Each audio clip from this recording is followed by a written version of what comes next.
SER Podcast. Estás escuchando el Abierto de Hoy por Hoy. Cada día analizamos las noticias más relevantes de la actualidad, las claves políticas, económicas y sociales, con las voces de los protagonistas y los distintos puntos de vista de nuestros tertulianos.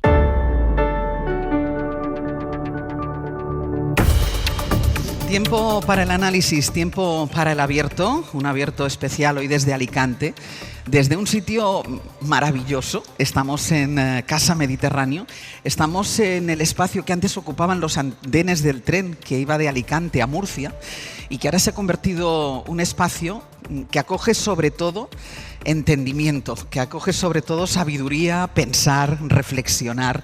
Estas cuatro paredes, que no son cuatro, que son muchas más, han acogido y seguirán acogiendo muchas charlas, mucho darles vueltas a las cosas importantes, y las cosas importantes son las que les pasan a la gente. Y aquí se habla mucho de esto. Luego hablaremos con su director. Primero quiero saludar a los analistas de esta mañana. Cristina Monge, buenos días. ¿Qué tal? Muy buenos días, Ángel. En un espacio que tú conoces perfectamente. Bueno, es que en los últimos 6 meses aproximadamente, esta es la tercera vez que estoy aquí.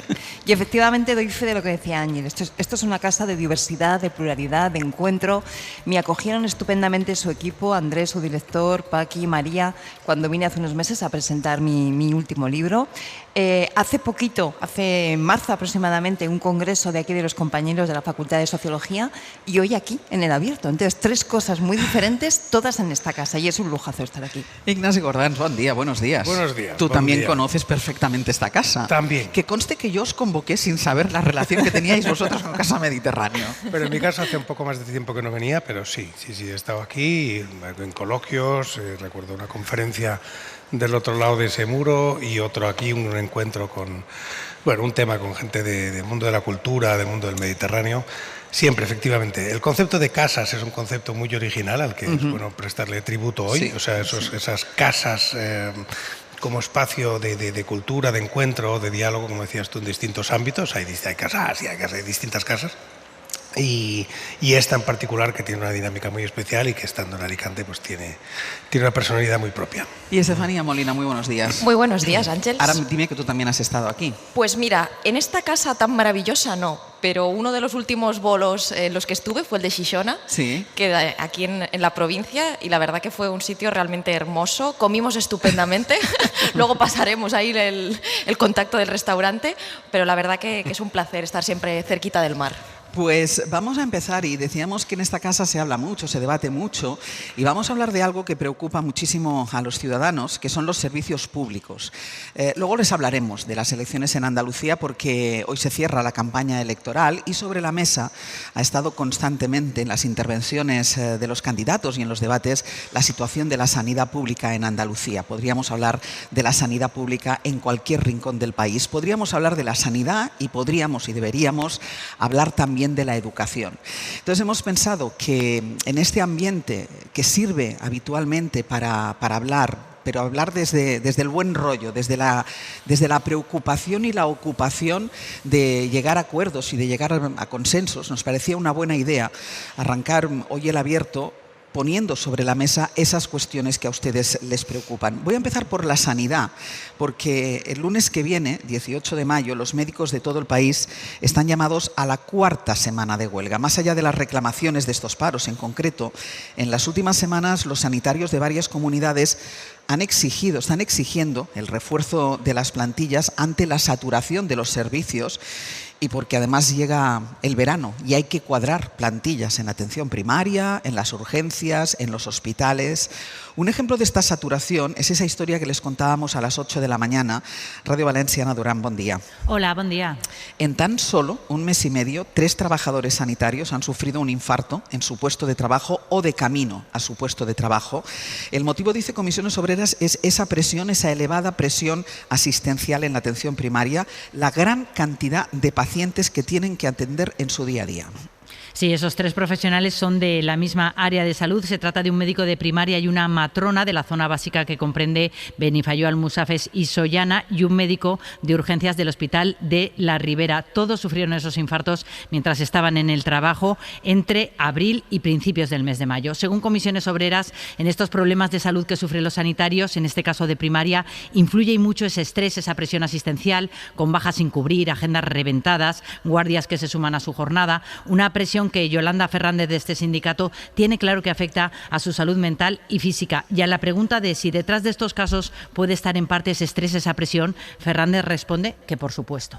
Por supuesto, están trabajando en condiciones de mucha presión. Hay una presión asistencial elevada, hay mucha demanda, sobre todo en atención primaria, y tenemos a un personal que está sometido a un fuerte estrés debido a esta sobrecarga. Influye esta sobrecarga que tenemos de asistencia con la salud de nuestros profesionales, salud mental y, por supuesto, salud física. Y después de lo ocurrido sí que se están realizando revisiones médicas al personal de este área de salud, pero Yolanda Fernández dice que esto no es suficiente y que además de esas revisiones médicas lo que hay que evaluar también es el riesgo psicosocial al que se ven sometidos. El tema de la valoración del riesgo psicosocial del puesto de trabajo es muy importante. Y no solo valoras la salud de una profesional en concreto, valoras todo el entorno en el que está trabajando y que influye directamente a su salud. El riesgo psicosocial es algo que es invisible. Y tanto los profesionales consultados por la SER como Comisiones Obreras destacan también la importancia de ir al origen del asunto, dotar con más medios personales y materiales la atención primaria con más cualificación y mejores condiciones laborales. Ana, gracias. A vosotros. Y luego está la huelga del profesorado en la Comunitat Valenciana, que se mantiene a pesar de las negociaciones con la Consellería de Educación.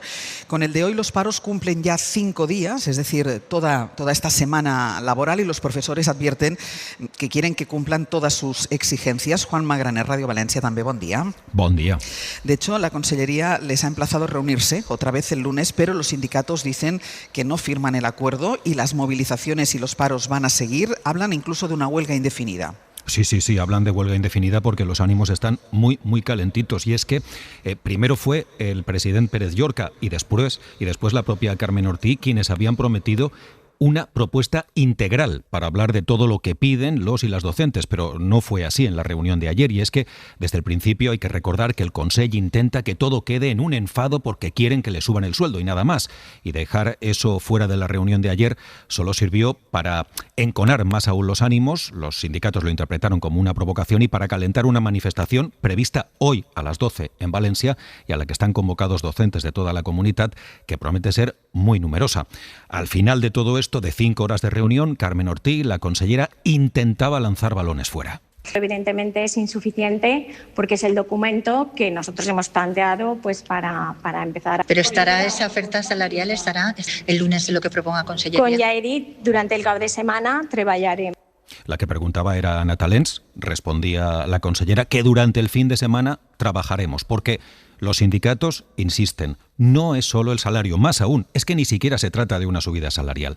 Se trata de recuperar lo que no les han pagado en casi 20 años. La Generalitat mantiene congelada su parte de los salarios docentes durante todo ese tiempo. Pero es que además insisten en que faltan docentes, faltan especialistas, las bajas no se cubren en tiempo y forma. Se presume de inclusión, pero no hay ni medios personales ni medios materiales para atenderla. Se discrimina al valenciano, las infraestructuras están hechas un desastre y faltaba la Dana. Y la propuesta de ayer, dicen los sindicatos, no concreta absolutamente nada. No hay ningún compromiso firme, no hay fechas, no hay nada. Total, que los sindicatos salían, como te puedes imaginar, de la reunión muy enfadados. Debe de acabar con este bloqueo, ¿no? Lo que no puede ser es que lo paguen el bolsillo de los docentes, no? No entenem perquè no han posat la mesura salarial en el preacord que ens han posat damunt de la taula. Si no hi ha, no cal que ens convoqueu. Una falta de respecte a la dignitat de la professió. Nosaltres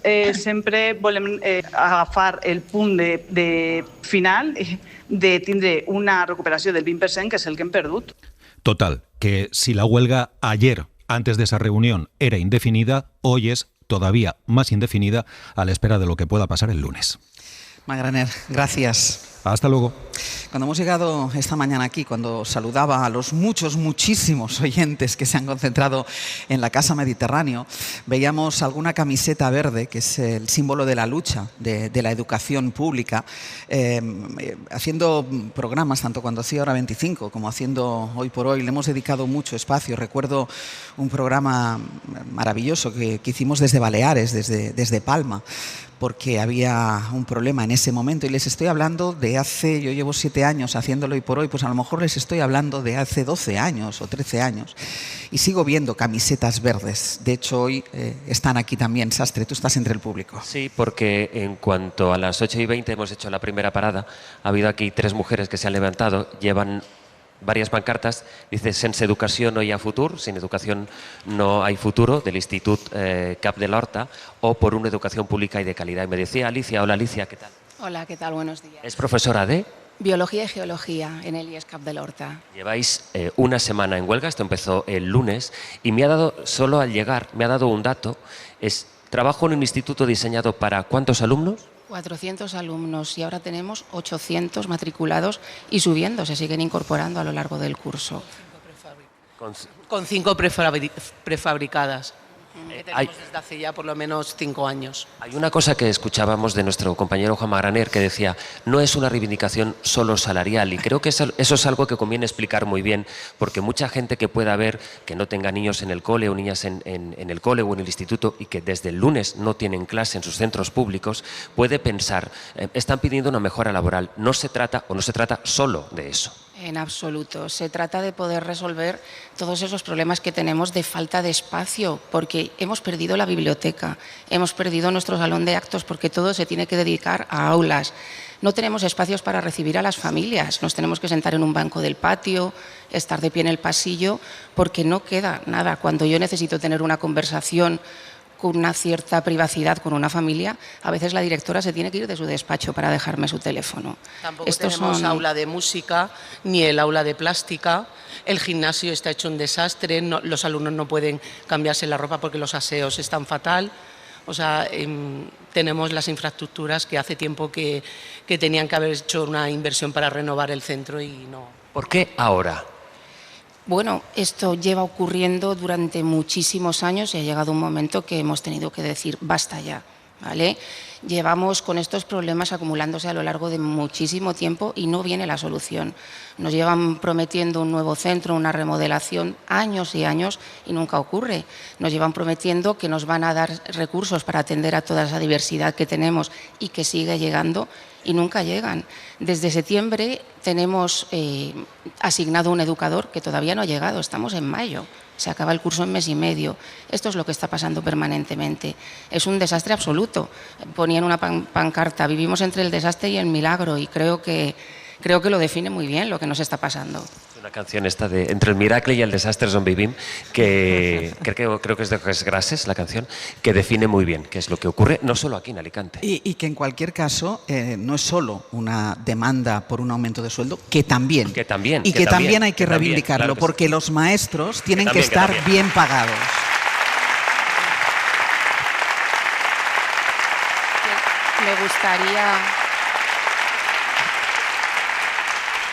Me gustaría aclarar que no es un aumento de sueldo, es una recuperación de nuestro poder adquisitivo. No estamos pidiendo un sueldazo, estamos pidiendo volver a donde estábamos hace 10, 12 años. Este país tuvo un día un maravilloso ministro de Educación que se llamaba Ángel Gabilondo, que fue aquel que casi consigue el consenso, lo que es imposible, que siempre decía una frase que es invertir en educación es invertir en el futuro de este país. Y esto es lo que se tiene que poner en la cabeza aquellos que tienen que invertir en educación. Muchísimas gracias. Gracias.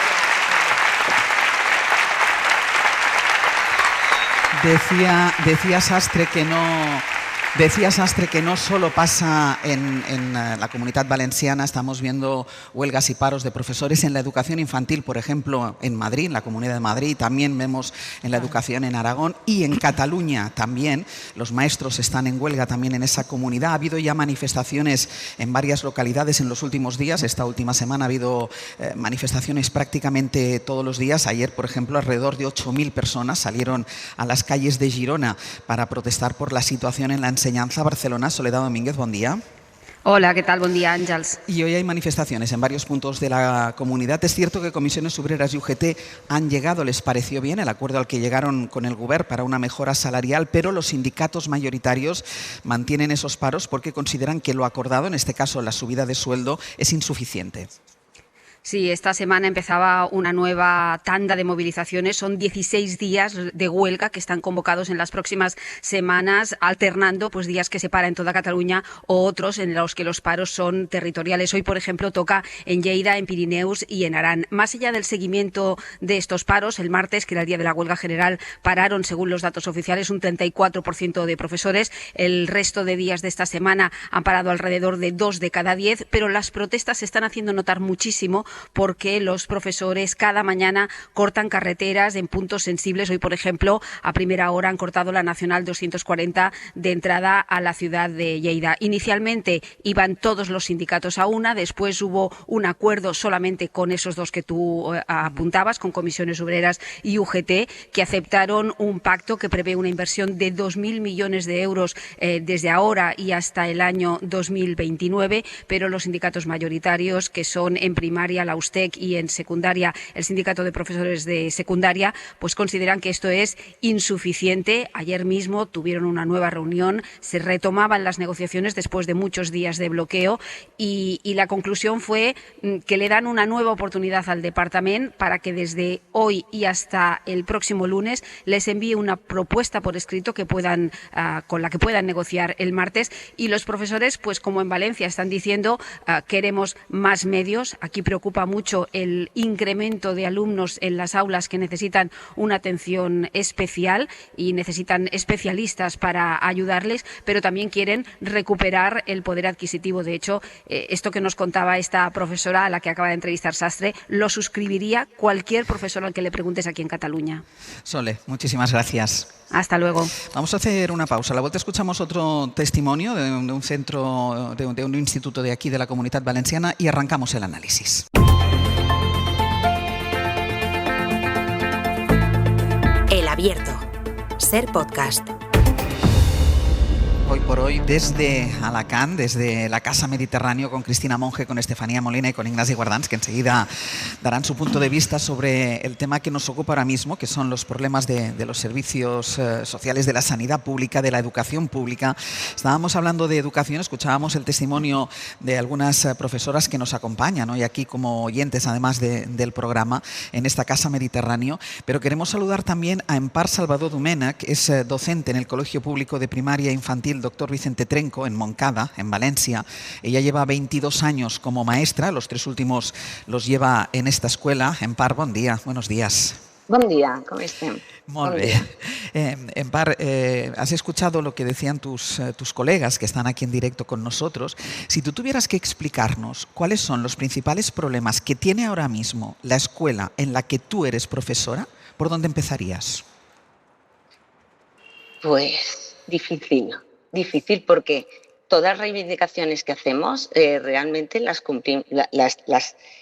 compartimos todos los no solo los maestros en las escuelas, sino también los profesores en los institutos, sí. O los profesores de los módulos de formación profesional o incluso en las escuelas de artes y en las escuelas oficiales de idiomas. Te puedo hablar por cualquiera de ellos porque estoy en la Asamblea de Docents Movem l'Horta Nord, sí. Y más o menos las reivindicaciones son las mismas. Nos las hemos tenido que contar a la cara para darnos cuenta que es algo que teníamos normalizado y que debíamos ponerle un fin. Entonces, ¿cuáles son las reivindicaciones? Pues, por ejemplo, nosotros empezamos el curso y nunca tenemos la plantilla entera. ¿Por qué? Por falta de cubrir rápidamente aquellas sustituciones, aquellas jubilaciones, aquellos permisos, etcétera. El tema de las infraestructuras que ya han comentado mis compañeras, pues más de lo mismo. Me consta que en el instituto de esta localidad están a 35 en muchas aulas. Lo de la bajada de la ratio, que hace tiempo que se prometió, no se cumple. En mi caso, por ejemplo, nosotros alardeamos de ser escuela pública, educación pública para todos y para todas. Somos inclusivos, pero no nos llega el personal especializado tampoco. Y la problemática la tenemos en clase todos los días. En Pari, en cuanto a las infraestructuras, no se modernizan, no se trabaja en lo más básico, que es en el estado físico de las cosas. Sí. En el caso de mi colegio, es un edificio que tiene más de 50 años y no se ha reformado, con lo cual no tenemos ascensor ni un montacargas o lo que sea para que cuando tenemos 2 pisos, si un alumno o alumna tiene una pierna rota o tiene que ir en silla de ruedas, es imposible su acceso. A día de hoy es impensable, por no decir que tenemos una escala de acceso principal, una escalera, y no hay rampas de acceso tampoco. O sea, estamos súper obsoletos. El sistema de electricidad no aguanta a veces los electrodomésticos nuevos del comedor. ¿Cómo se suplen esas carencias, ya no las físicas, sino en materia educativa? Tú me decías, esta es una escuela inclusiva, hace falta profesorado especializado en esto. ¿Cómo se suple? ¿Con la voluntad del resto? Hombre, claro, como con las sustituciones, entre nosotros. Esto es un barco y aquí o remamos todos o nos hundimos. Entonces, tanto las sustituciones como los casos de atención especial y todo esto, nosotros inventamos las 1000 artimañas para, pues, con la codocencia, con las diferentes metodologías, intentar llegar a todos. Y esta ha sido nuestra manera de normalizar. Pero claro, llega un punto que clama ya el decir, oye, que ya está bien, que estamos aquí por vocación, pero estamos ya indignados. Claro, lo peor esto no es propio de un estado de bienestar. Claro, es que además esto que dices, lo peor es cuando se normalizan las situaciones, porque entras en el bucle de intentar cubrir los puestos que no están, de intentar trabajar con los medios que tienes, lo vas normalizando y no recuerdas que lo que hay que hacer es mejorar las cosas. Exacto.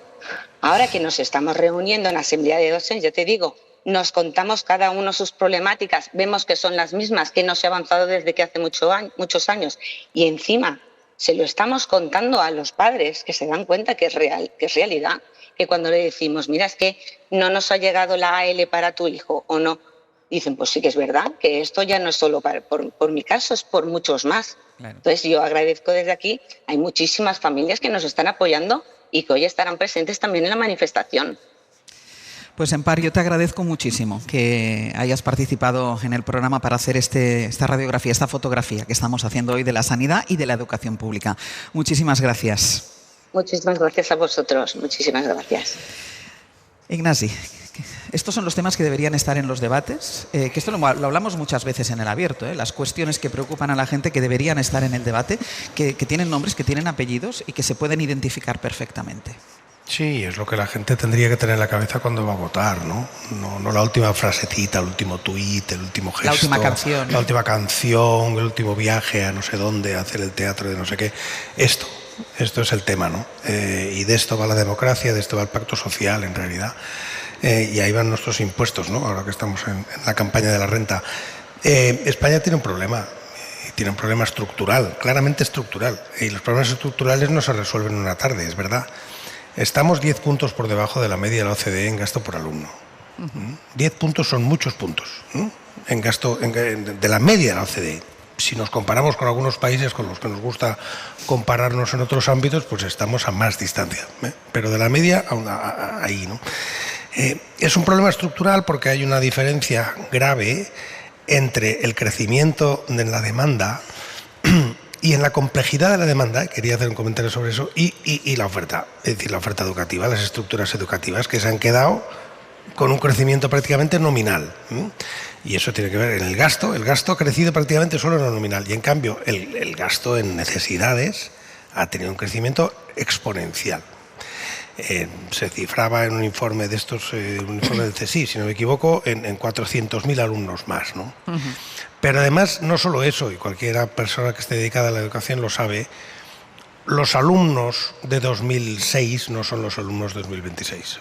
La realidad escolar de 2006 no es la de 2026. Por tanto, no vale ni siquiera hablar de un crecimiento numérico, sino que en términos cualitativos, la dificultad, la diversidad, la complejidad, lo que se exige del profesorado hoy, porque lo exige una sociedad mucho más compleja, mucho más diversa, lingüísticamente diversa. Aquí, los que estamos aquí, estamos muy en favor de la inmigración y de lo que supone y de lo que aporta, pero lo que no podemos es cerrar los ojos a lo que aporta también en complejidad y en consecuencias en el ámbito educativo, por ejemplo, ¿no? Es decir, que hay muchos elementos que hacen que efectivamente nuestra, me refiero colectiva, respuesta al reto educativo no está a la altura de lo que está ocurriendo. Y en ese sentido sí, hay que exigir a todos, al Estado, a la Administración General del Estado y a las comunidades autónomas, que es de quien depende fundamentalmente esto. Déjame que haga la pausa y así luego ya retomamos el análisis por aquí, y eso nos llevará a una comunidad autónoma también, que es Andalucía, donde se está celebrando las elecciones, y decía una cosa muy interesante Ignasi, dice, eso es lo que deberían tener en la cabeza los ciudadanos cuando van a votar. Hacemos una pausa y seguimos.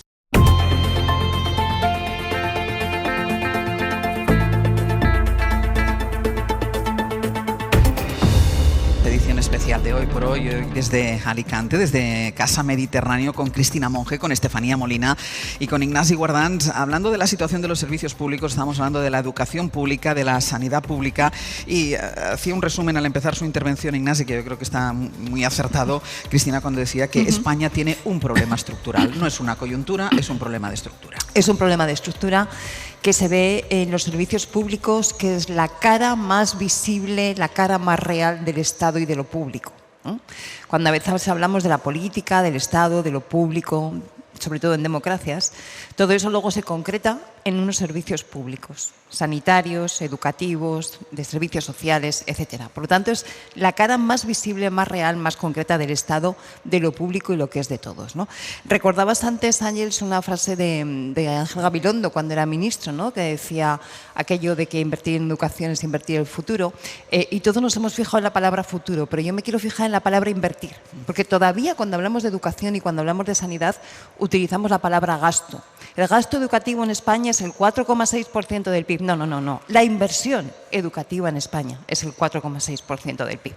Hasta que no entendamos esto, será muy difícil que podamos asumir que, como se está diciendo, tenemos hablando ahora mismo de educación, porque tanto Empar como Alicia lo han contado muy bien, ¿no? Tenemos ahora mismo un sistema educativo que se sostiene públicamente gracias a la calidad y a la calidez de sus profesionales y no a las inversiones que se hacen en ellos. Un alumnado cada vez más diverso, con necesidades específicas, más numeroso.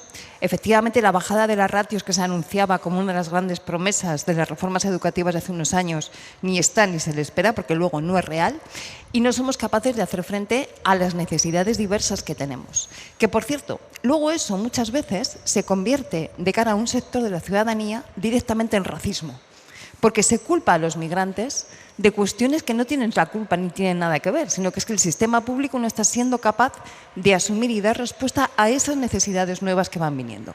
Si eso no se hace, se está sembrando el odio, se está sembrando la xenofobia y se está sembrando el racismo. Por lo tanto, yo creo que es muy importante plantear que los servicios públicos de calidad, tanto si hablamos de educación como si hablamos de sanidad o de otro tipo de servicios, necesitan permanentemente tener esas inversiones que le hagan hacer frente, que le permitan hacer frente a las nuevas necesidades que una sociedad tiene.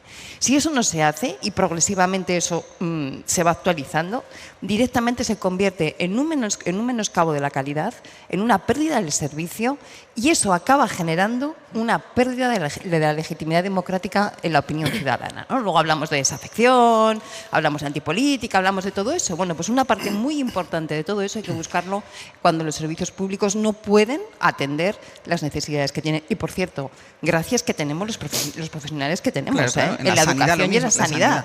Y recordar una cosa, porque como luego también la ciudadanía se hace a veces un poco de lío cuando busca a los responsables, tanto sanidad como educación tienen las competencias transferidas a las comunidades autónomas, que eso es muy importante, porque luego cuando las cosas no funcionan o cuando las cosas fallan, el discurso político o el discurso partidista lleva a la confusión, y entonces nadie sabe exactamente a quién responsabilizar. Sanidad y educación tienen las competencias transferidas a las comunidades autónomas. Estefanía. Y es que, fíjate, hablaba Cristina con mucho tino de la idea de la inversión. Hablaba Ignasi de la idea del futuro. Pero precisamente yo creo que no solo debemos verlo en términos de sanidad y educación, sino en un modelo de estado del bienestar que está orientado a dar oportunidades Y sabemos hoy, hay informes de la OCDE, que España está generando una brecha respecto a otros países del mundo desarrollado en las oportunidades. A fin de cuentas, los servicios públicos, su objetivo principal siempre ha sido que desde la persona más humilde hasta el que más tiene, exactamente, haya una igualdad de oportunidades para ese ascensor social o ese desarrollo. Ya hay informes que demuestran que la desigualdad de ingresos hoy de una persona en este país es del 35% debido al origen de los padres. Y como estamos viendo, si tenemos una educación pública saturada, depauperada, una sanidad pública donde todos ustedes también perciben, no solo en el caso de la Comunidad Valenciana, que es la tercera por la cola en inversión per cápita, luego también está en Andalucía y también está en Madrid, pero si todo eso, que debería generar las mismas oportunidades al hijo del obrero que al hijo de un millonario, está gripado, yo creo que nos habla del modelo hacia el que caminamos. Por eso hay que ponerle tanto énfasis. En el caso de los profesores, yo creo que la demanda es muy compartida aquí y en Cataluña igual. No solo estamos hablando del salario, por ejemplo, en Cataluña también se ha generado ese agravio porque a los Mossos sí les han subido el sueldo respecto al colectivo de profesores, pero es que también es donde uno imparte clase. En muchos casos, barracones, en muchos casos instalaciones que cuando llega, sobre todo, sabemos el cambio climático, cuando llega el verano es una situación asfixiante para el profesor y para los muchachos. También vemos que el modelo de escuela inclusiva, que decía Ignasi, requiere mucha más dotación, mucho más profesores. Es decir, si nos creemos la idea que en una misma aula conviven personas que vienen de otros lugares con personas que a lo mejor tienen otro tipo de necesidades con el resto de alumnos, pues eso necesita más dotación. Luego también los interinos. Tenemos un problema con el interinaje en este país. En muchas plazas hay ausentismo por motivos de salud y otras cosas en los funcionarios, pero claro, eso te obliga a tener una bolsa constante. Creo que lo decía antes una de las entrevistadas, llega a septiembre y no sé cuál es la plantilla. Y todo esto yo creo que al final nos remite a eso, que es por lo que hay que pelear. Si hoy España ya es un país, sabemos que hay bajos salarios, la clase media está muy diezmada desde la crisis de austeridad, si a todo esto se le suma que allí donde acude el que menos recursos tiene, se lo encuentra que ya no ofrece las mismas oportunidades que hace poco, tampoco no hay que caer en idealismos, no, antes todo estaba perfecto, pero nos remite a un estado del bienestar que ese motor de ascenso se está limitando para la gente humilde. Sí, y yo creo que es importante cruzar eso, todo eso que estás diciendo, que yo mismo planteaba antes, de datos fríos, porque es verdad que a veces hay que mirar para atrás y tener los datos fríos, estadísticas, la OCDE decía antes, los datos y cifras de vería, con la realidad de las personas que están manteniendo este andamiaje. Y las dos cosas hay que verlas a la vez, porque justamente en el ámbito educativo, también en el ámbito sanitario, pero especialmente en el ámbito educativo, todo esto se apoya sobre unos profesionales que tienen una vocación. Yo no digo que uno no pueda ser electricista o fontanero por vocación, pero menos, con todo mi respeto, pero menos. Y por tanto, ¿qué ocurre con el ámbito del profesorado? Que los defectos del sistema los cargan sobre sus espaldas y asumen, hay una especie de falsa elasticidad de los problemas del sistema, los acaban cargando ellos. Acaban asumiendo una presión que no tendrían por qué estar asumiendo. Y aquí es donde viene después esas consecuencias en salud mental. Claro, es que lo que decía Mar, lo acabas normalizando. Acabas normalizando que tú tienes que estar haciendo cosas para suplir los defectos del sistema.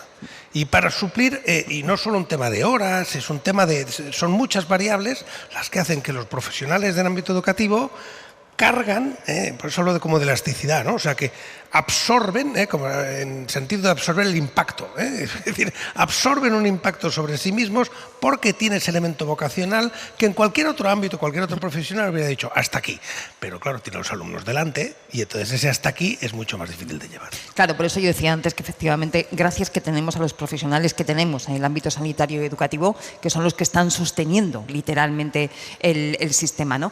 Tenemos aquí, Ángel, estoy viendo y comentabas tú antes, varias personas con las camisetas verdes, ¿no? De aquellas mareas verdes educativas. Hoy hace 15 años del 15M, hoy. Y esas mareas fueron de alguna forma el testigo que recogieron después de la indignación de las plazas. Muchos de los temas que entonces estaban siendo objeto de reivindicación siguen hoy presentes, ¿no? Eran los momentos posteriores a la crisis del 2008, donde efectivamente esa visión que teníamos de la historia como una línea recta ascendente de progreso quebró directamente. Y entonces se vio como la desigualdad se disparaba. Yo creo que todavía Europa en general y los países del sur de Europa en concreto, y España probablemente de forma muy especial, aún no hemos hecho las cuentas de lo caro que salió gestionar desde el austericidio esa crisis.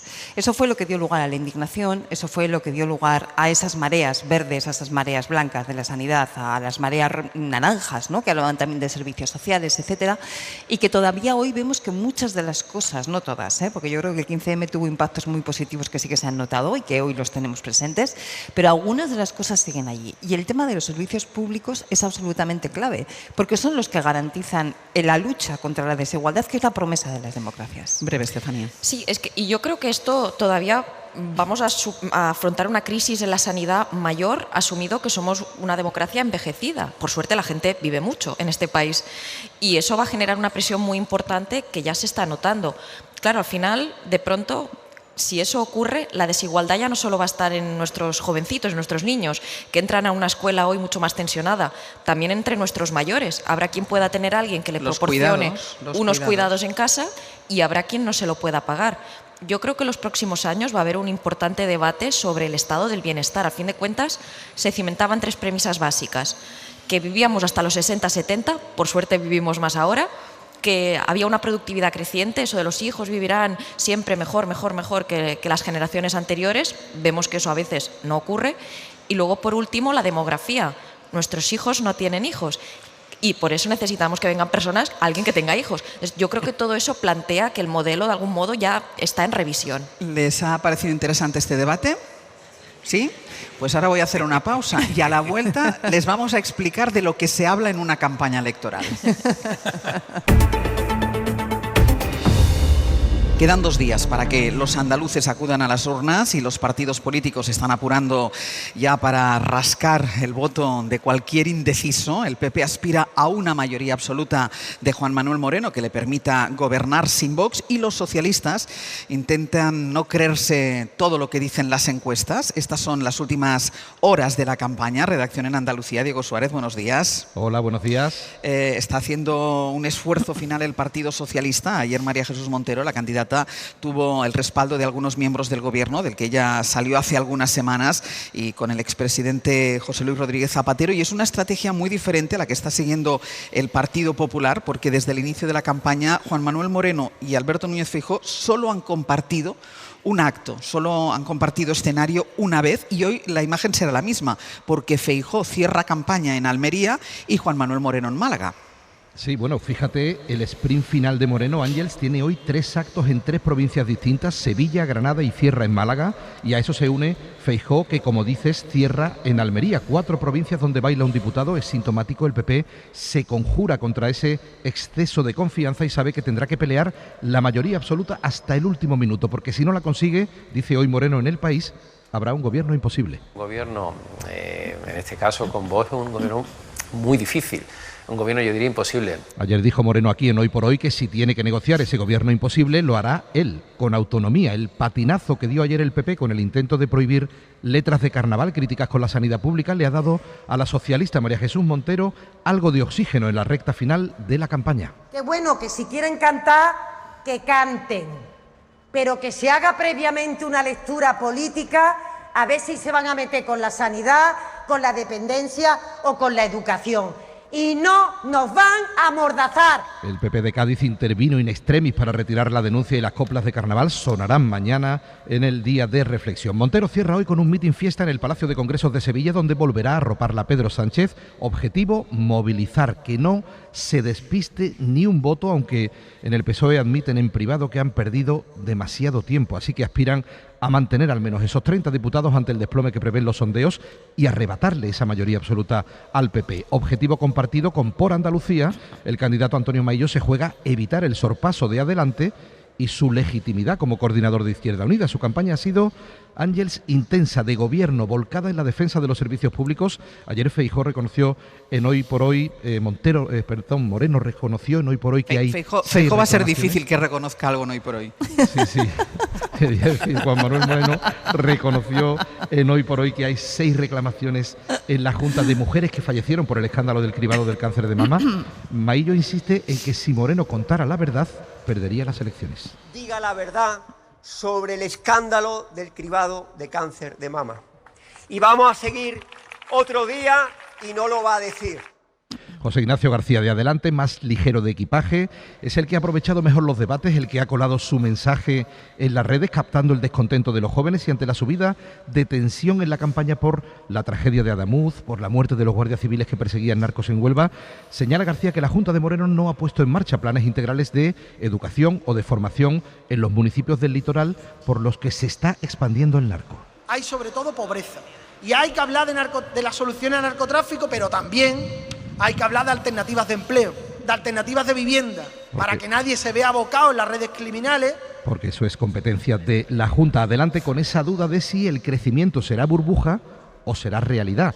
Cierra hoy en Sevilla, igual que Vox, que va a lo suyo, con su prioridad nacional, demonizando al inmigrante, elevando anécdotas a categoría y erigiéndose en defensores del campo andaluz, pese al apoyo que dan a Trump, el que ha puesto aranceles, por ejemplo, al aceite de oliva andaluz. Abascal se ha echado la campaña a la espalda, hoy concluye junto a la Catedral de Sevilla, afeando a Moreno que haya vuelto a hacerse la foto con la vaca, con esa vaca que ha sido su talismán en anteriores elecciones. Yo preferiría encomendarme a una virgen o a un Cristo, pero en todo caso nos encomendamos a la voluntad de los andaluces, de los agricultores, de los ganaderos y de la gente del campo. Pues así acaban, Ángeles, 15 días frenéticos. El domingo votan más de 6,5 millones de andaluces sin que se atisbe una posibilidad real de cambio y el resultado, desde luego, condicionará el futuro de la política en España. En Sevilla estaremos para contarlo, Diego. Hasta luego. Adiós, aquí te esperamos el domingo. Gracias. Uno de los más interesados, y eso liga con lo que estaba contando ahora Diego, uno de los más interesados en que el PP andaluz consiga esa mayoría absoluta es Alberto Núñez Feijóo, que ayer, en un acto en Bailén, llamaba a la movilización de los votantes apelando a las elecciones de 2018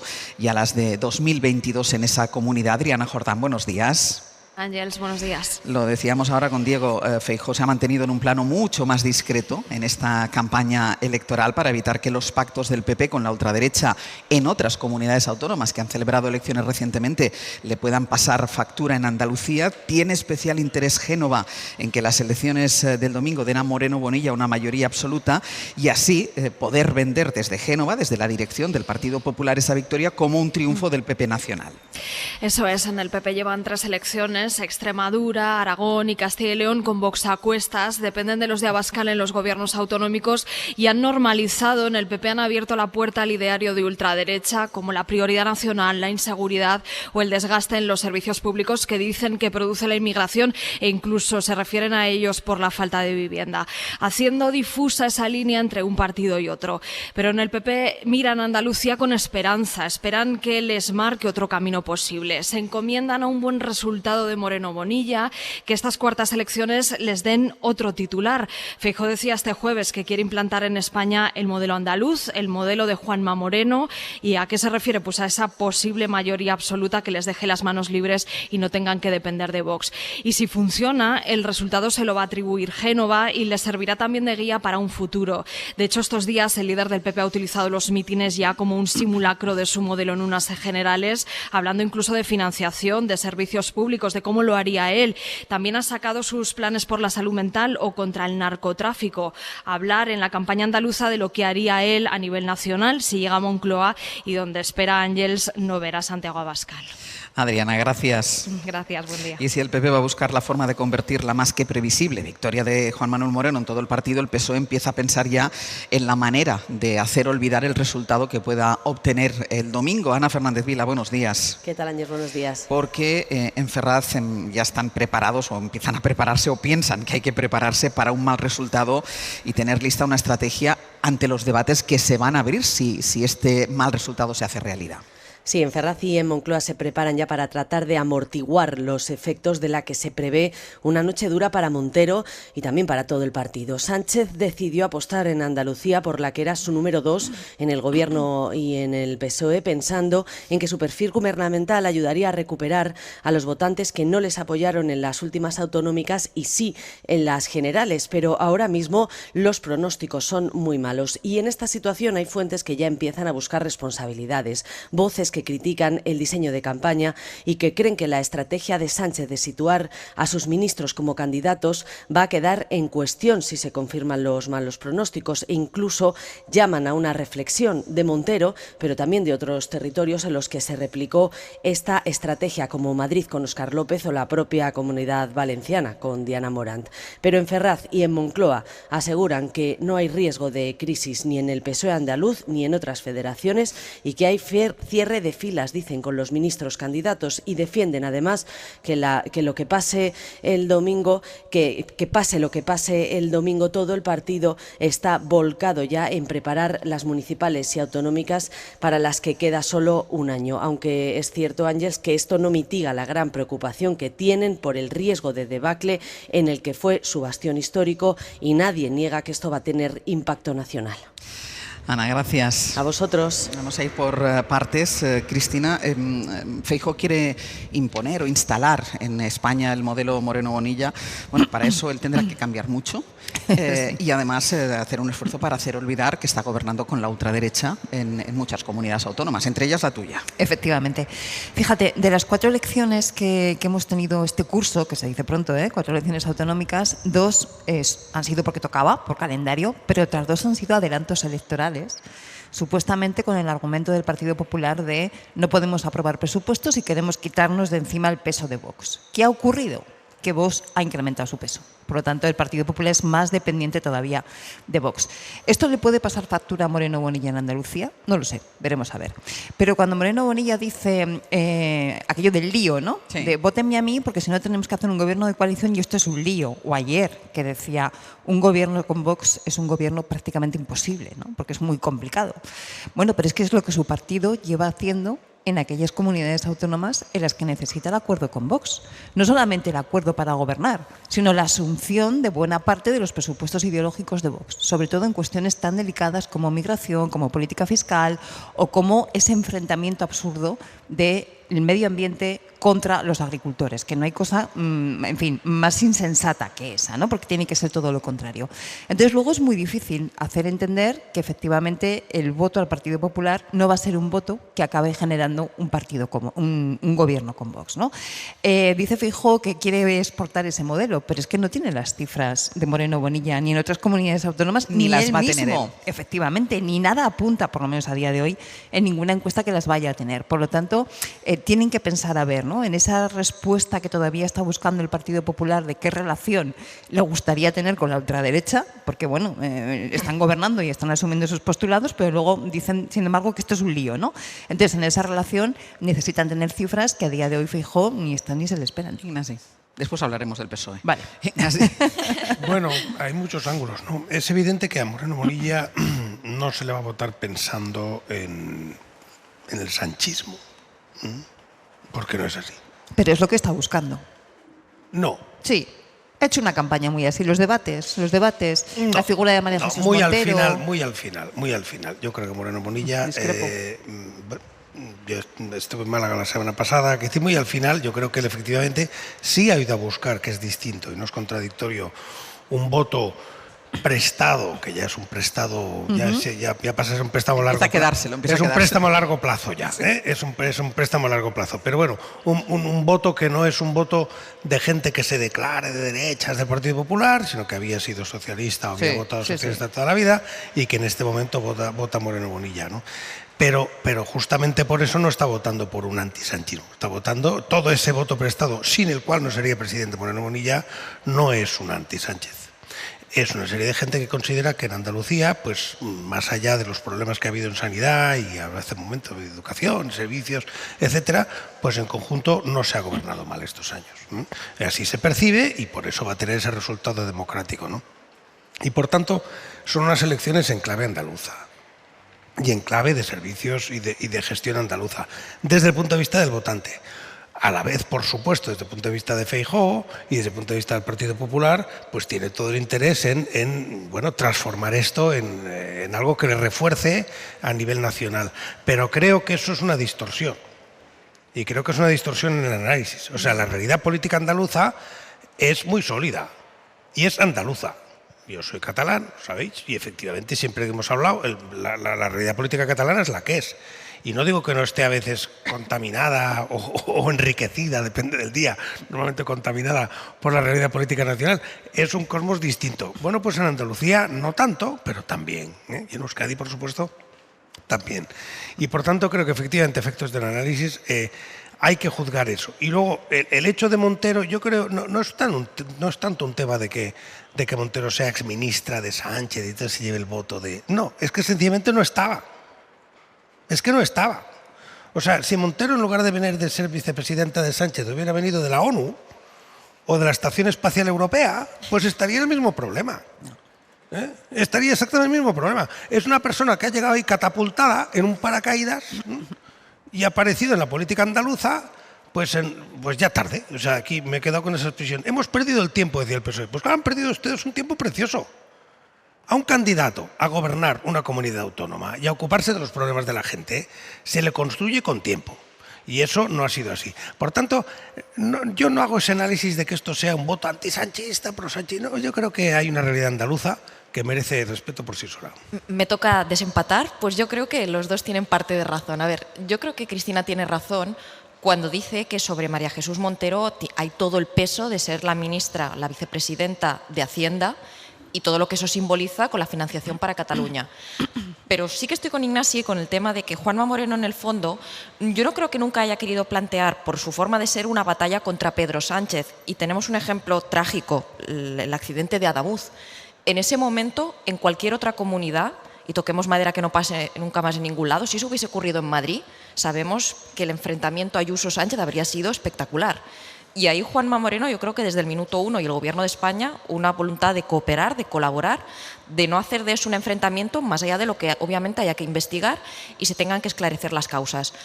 Pero yo creo que el propio Juanma Moreno en esta campaña lo ha tenido realmente complicado, aunque no ha dado la apariencia de tal. Es decir, ha buscado un poco contemporizar esto, la teoría de la manta corta. En medio de la campaña electoral se anunció la regularización de las personas migrantes. Claro, ahí, como Partido Popular, tienes un dilema. Si tú de pronto apoyas esa regularización, como yo creo que está buena parte del PP, aunque luego digan que no, tú ves que Vox ahí puede haberte comido buena parte de tu pastel, y cuando el objetivo del PP era conservar la mayoría absoluta. Y si tú te opones, de algún modo le estás dando oxígeno al PSOE. Entonces, ahí lo tuvo complicado, yo creo que ha jugado a contemporizar, a decir, me parece bien, pero lo habría hecho de otra forma. Pero a fin de cuentas esto, y lo decía antes Cristina, había un relato en el PP. Adelantar las elecciones en Aragón, Extremadura, Castilla y León y Andalucía solo buscaba construir la idea de que ellos ya estaban remontando, recuperándole terreno a Vox. En Aragón y en Extremadura salió fatal. En Castilla y León, digamos que Vox ahí tuvo unas expectativas frustradas, aunque el resultado no fue en absoluto malo, sino incluso lo mejoró un poco. Y en Andalucía, que Juanma Moreno pudiera lograr la mayoría absoluta, ya veremos qué votan los andaluces, eso le sirve al PP para poner el broche de bien está lo que bien acaba. Fijaos, ¿no? Ya Feijóo podrá llegar a la Moncloa con menos dependencia de un Vox al que hemos frenado. Yo creo que ese es el relato que buscan construir y a partir de ahí, desde el domingo, eso se va a ver. Otra cosa es eso que sea verdad, es decir, la fuerza de Vox a nivel autonómico yo no creo que sea la misma que a nivel nacional, con este giro que también han dado obrerista, lepenista, que están penetrando en gente joven, en el campo, en trabajadores precarios, pero el PP busca ese relato todo el tiempo. Sí, claro, aquí esto va a ser muy difícil, ¿no? de saber exactamente por qué se vota o por qué se deja de votar. Pero hay cosas que sí que sabemos. Primero, que el Partido Socialista en Andalucía está atravesando una travesía en el desierto, valga la redundancia, hace ya tiempo. Que eso implica que tiene que resetearse, que tiene que rehacerse. Y para eso, efectivamente, hace falta un liderazgo 24 horas. No un liderazgo que llega o que va y viene. Eso es evidente, ¿no? Vale, pero aparte de eso, cuando en los debates hemos visto sistemáticamente a Moreno Bonilla hablar de María Jesús Montero, vicepresidenta de Pedro Sánchez, María Jesús Montero, ministra de Hacienda, María Jesús Montero, modelo de financiación autonómica, María Jesús Montero, Moncloa, sistemáticamente hablando de eso, yo creo que efectivamente le ha puesto un punto de agravante. Quizá no todo, ¿no? pero le he puesto un punto de agravante de manera que indefectiblemente, y además es que iba a ser así, como lo fue también en Aragón con Pilar Alegría y como probablemente lo será en el futuro con Diana Morán aquí en Valencia, o con Óscar López en Madrid, o con Víctor Torres en Canarias. Cuando tú mandas a un ministro de candidato a una comunidad autónoma, tú lo mandas con su mochila de Moncloa. Y además, en el caso de Andalucía, no has mandado a un ministro cualquiera, has mandado a la vicepresidenta primera, ministra de Hacienda, en un momento en el que se debate el modelo de financiación autonómica y donde en Andalucía se ve especialmente de manera crítica, ¿no? Entonces, ¿cuánto hay de ausencia y cuánto hay de mochila de gobierno de Sánchez, por llamarlo de alguna manera? Pues no sabemos el porcentaje. No, pero que los dos elementos están ahí, creo que eso sí que es claro evidente. que hay mochila, pero por una selección es una entrevista de trabajo. O sea, uno va a unas elecciones y es una entrevista de trabajo, ¿eh? Y entonces, cuando uno va a una entrevista de trabajo, pues obviamente te preguntan por tu último empleo. Claro. Y por lo que has hecho en tu último empleo. No, yo es que hace años hice... No, vamos a ver. ¿Usted qué ha hecho? ¿Qué aporta de su último empleo? Y si te han despedido de tu último empleo, pues eso te marca. Y entonces, efectivamente, es obvio que en este momento la actual candidata no tiene... O sea, tiene poco más que ofrecer en este momento que su trayectoria sólida como ministra de Hacienda, pero también... polémica y complicada, y eso es lo que tiene ahí. Por tanto, por supuesto, nadie podría negar que la candidata se presenta como exministra. Lo que quiero decir es que los votantes, desde el punto de vista de los votantes, yo no creo que sea lo más determinante para no votar. Vamos a decirlo así, para que no les genere confianza María Jesús Montero el hecho de que está ligada a la imagen del sanchismo, no, que sencillamente es una paracaidista. Es una paracaidista que viene de fuera, que no ha tenido oportunidad. Yo no compro. En cuanto a los problemas de los andaluces. Es una mujer que lleva en Andalucía toda la vida. En cuanto a la gestión de los problemas de los andaluces, pues Ignasi, en este momento creo que ahí voy a discrepar contigo porque ella ha sido consejera de un gobierno andaluz. Ha formado parte del gobierno. Sí, entonces, pero hace más fíjate, tiempo, a ella se le suma venir de ser vicepresidenta de Pedro Sánchez con toda la mochila que eso es. No nos podemos engañar que hoy el PSOE tiene un problema en toda la España interior y septentrional, sur. El PSOE donde es fuerte es en Cataluña y Euskadi. Hoy Pedro Sánchez sigue la Moncloa gracias a Cataluña. Entonces, esas regiones las ha ido ocupando el PP, sobre todo con un perfil de varones más moderados, como Juanma Moreno, que básicamente lo que busca es copiarle el modelo al PSOE. Es decir, él en sus mítines, aparecen las banderas de Andalucía, él en sus mítines yo creo que apela mucho a un votante que venía de votar al PSOE, y es más, en el caso de María Jesús Montero, se suma que es el PP quien le da la puntilla a todas esas décadas de gobierno del PSOE, en uno de los cuales estuvo María Jesús Montero. Entonces, ni siquiera es una paracaidista porque venga de hablar de la financiación en Cataluña, es que también hay, yo creo, una enmienda al pasado. O sea, Juanma Moreno en sí mismo es una enmienda a décadas de gobierno andaluz.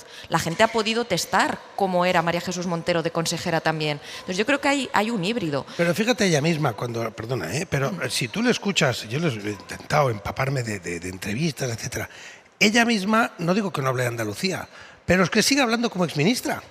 Bueno, dijo que era la mujer más poderosa. Es que sigue hablando como ministra. O sea, también, es ella misma la que sigue. Pero de paracaidista puede ser ofensivo. Pero también es verdad, Ignasi, que somos los periodistas aquí, cuando le preguntamos por esa etapa, porque hay el tema sensible de la financiación autonómica y ella ha sido quien ha planteado el modelo de financiación autonómica. Pero es ella misma la que en su discurso sigue hablando como que está hablando en nombre del gobierno. Pero fíjate una cosa, hay 500.000 votantes en Andalucía, que en las generales cogen la papeleta del Partido Socialista, de Pedro Sánchez, y que en las autonómicas se abstienen. El Partido Socialista ha estado intentando movilizar ese voto y de momento, por lo que dicen las encuestas, son encuestas, pero por lo que dicen las encuestas, eso no se está consiguiendo. Entonces, hay allí muchos temas entrelazados y efectivamente yo creo que la cosa va más allá. La cosa va, lo veremos el lunes, ¿no? O el domingo por la noche, esa necesidad de resetear el Partido Socialista de Andalucía de arriba abajo, pero lo que se supone que iba a aportar de manera positiva el hecho de llegar desde la Moncloa, está claro que según las encuestas, insisto, no está pasando. Y el propio PSOE de Andalucía no es quien la nombró. Y luego otra cosa, que el PSOE, por ejemplo, en Castilla y León tuvo muy buen resultado por incomparecencia de su izquierda. pero es que en Andalucía, Maillo y los otros candidatos a la izquierda... Adelante Andalucía. Exactamente, son Yo fuertes. creo que volveremos a ver el domingo cómo quien sale beneficiado de lo que le está apartando el Partido Socialista son las izquierdas locales, las izquierdas territoriales. Las de izquierdas proximidad. Exacto.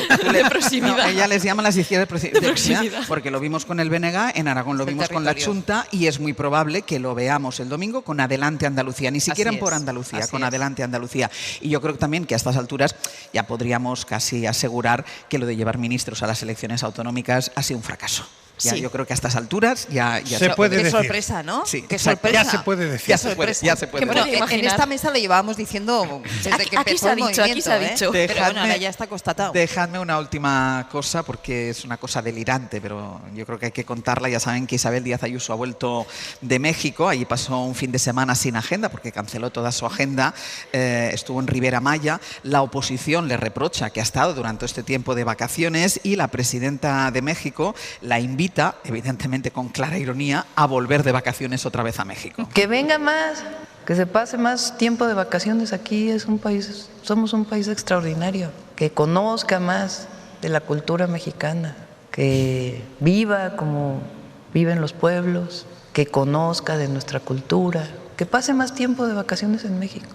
Yo creo que aprendería mucho. Radio Madrid, Javier Alonso, buenos días. ¿Qué tal? Buenos días, Ángels. Este ha sido un viaje polémico desde el primer día, no importa desde el ángulo en el que se mire, sea por el gasto que ha supuesto, por esas palabras de Ayuso quejándose de que el gobierno la abandonó ante un grave peligro mientras ella se quedaba a pasar el fin de semana en la playa. Pero ayer hubo pleno, hubo sesión de control y la oposición en la Asamblea de Madrid le pedía explicaciones y se encontró con otra cosa. Sí, Ayuso se plantó este jueves en la Asamblea con pocas ganas de dar explicaciones, pero muchas sí de ahondar en la crisis diplomática con México. Mire, México no existió hasta que llegaron los españoles. Quiéranse un poco más. Quiéranse un poco más. Esa frase de Ayuso provocó la carcajada de la oposición, que le reclama a la presidenta madrileña respuestas y una disculpa pública. Se lo decían Manuela Bergerot de Más Madrid y la socialista Mara Espinar. Debería pedir perdón a los madrileños por el bochorno y la deslealtad. Debería pedir perdón y agachar la cabeza. Solo tiene que hacer dos cosas, señora Ayuso. Explicarle a los madrileños cuánto les ha costado el viaje a México y estudiar un poquito más para avergonzarnos un poquito menos. Lo cierto es que hoy se cumple una semana desde que Ayuso canceló de forma abrupta su viaje. La presidenta ha contado, Ángels, hasta el más mínimo detalle de su llegada a México, incluso que llegó a ese país y sin dormir se dio una ducha y se fue a la Basílica de Guadalupe, pero seguimos sin saber qué hizo durante 4 días sin agenda en la Riviera Maya. Tampoco cuánto costó. Ella asegura que la factura la han pagado el Estado de Aguascalientes y los organizadores de los premios de cine, que a la vez patrocina la Comunidad de Madrid. Lo defendía con argumentos como este. Todos mis viajes y todos mis gastos están en el portal de transparencia. Ya le adelanto algo. Nosotros no viajamos con prostitutas. Gracias. Bueno, no es cierto que esos gastos estén publicados. Hoy, Isabel Díaz Ayuso, Ángels, participa en los actos institucionales por San Isidro, el patrón de la capital. Veremos si ahí aclara las dudas en torno a su viaje o si continúa rehuyendo a la prensa. Alonso, gracias. A ti. Ignacio, es delirante. Bueno, es delirante. Yo creo que le está pasando una cosa, permítame la imagen, a Ayuso, como les pasa a algunas salsas, la mayonesa y alguna más, que hay que agitarla un poco, está bien, un poco de movimiento está bien, pero si lo emulsionas demasiado, lo agitas demasiado, se corta. Y entonces se ha agitado tanto que en este momento es un producto absolutamente infumable. Se ha cortado y es indigesto, y el propio PP a su alrededor, que consideraban a Ayuso una salsa buena en su plato, porque efectivamente alegraba, daba un tono, es decir, complementaba, en este momento es algo que les agria la vida porque les distrae y les avergüenza, porque lo que ha llegado ya a un punto, y hay poca cosa como ese pariente que te avergüenza, que ya lo escondes porque este no. Y en este momento Ayuso avergüenza al PP, aunque mucha gente no se atreva a decirlo todavía en público, ¿no?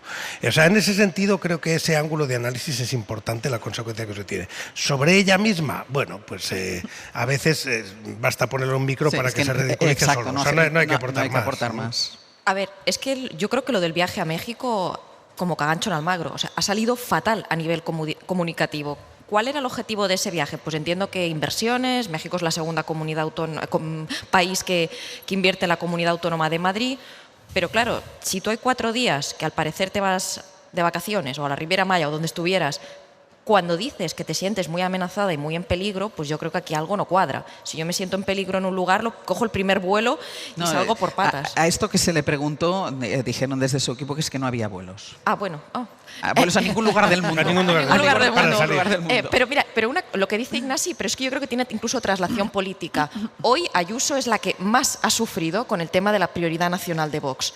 ¿Por qué? Porque ya tiene una estrategia clarísima de absorber el voto de las personas latinas en la Comunidad de Madrid. Y sale el PP contemporizando con ese discurso de Vox. Y luego otra cosa, que yo creo que decíamos antes, el relato este del PP de ya hemos frenado a Vox. Cuidado con las elecciones en la Comunidad de Madrid, porque yo creo que hoy la mayoría absoluta de Ayuso se puede agrietar por ese motivo. Déjame un minutito para Cristina. Nada, después de todo lo que hemos oído, yo solamente recomiendo que escuchen, en concreto hoy voy a recomendar la intervención de Emilio Delgado, diputado de Más Madrid ayer en la Asamblea de Madrid, es muy bueno, que tirando de humor, efectivamente, desmonta y de ironía, ¿no? Desmonta de una manera brillante todo este desastre que ha sido, ¿no? Y una segunda reflexión, que lo comentábamos ayer también entre risas, ¿no?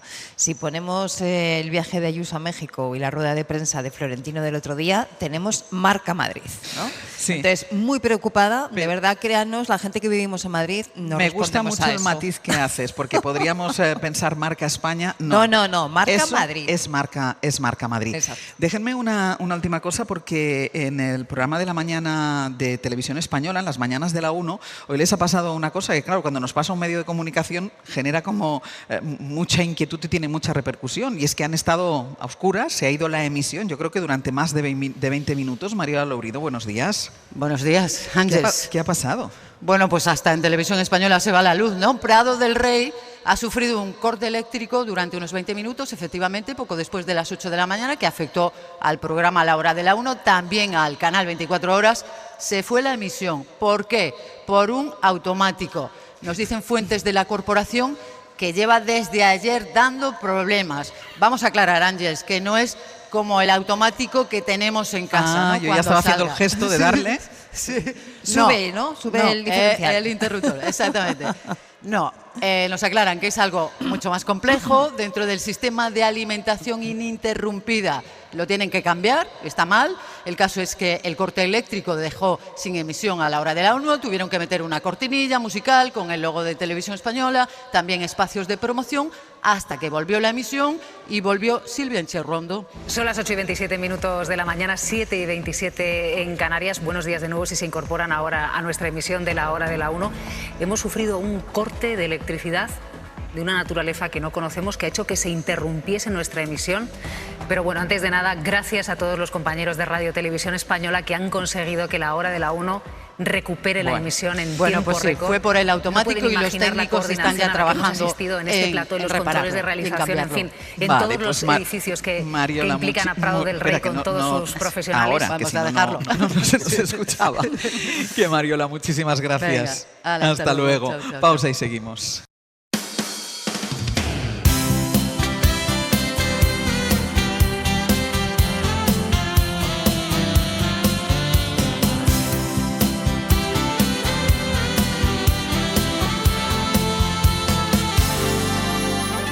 El Abierto.